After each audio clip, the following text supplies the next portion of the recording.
Well, I'm working my way through this 1993 Big Bear, and I've got my spark issue solved, but it's still not running right, and it might be because I've got this aftermarket carb that came with it. But I noticed that when I go to crank it on the electric start, if it's not cranking fast, it doesn't fire up real easy, and that it also is puffing out the carb back, kind of like not a backfire, but it's blowing out the carb. So I'm going to check the valve gap on this, which I wish I would have did when I did the timing.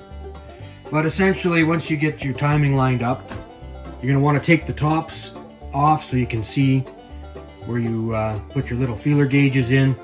So I'm going to get this all lined up again and pull out my tools. So you can see the timing mark with the T.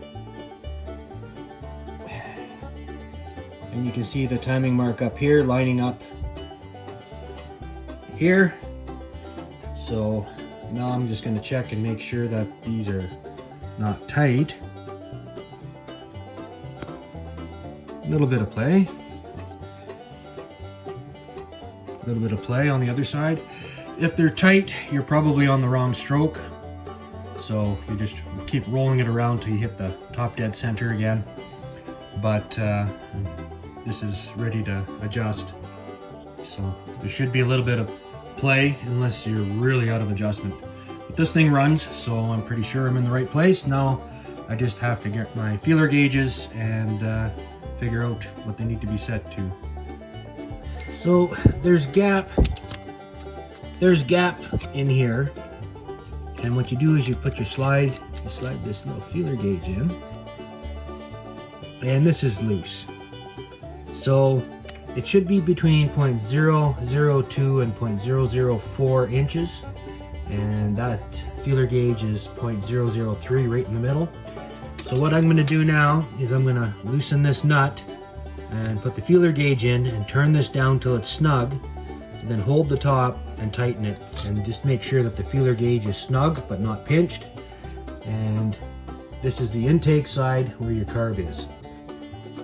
So I've got this one adjusted. That should be good. Could be a little tighter.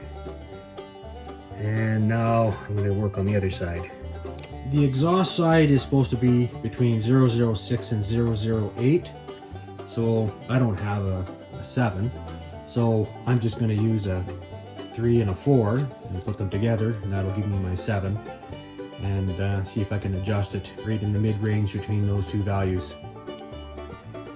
So, see if I can see this here. I have it adjusted for 0.007, and it's a little awkward to do, but it's really an easy job. So now that this is done, I'll close it up and fight with this carburetor a bit more and see if this thing will run the way it's supposed to.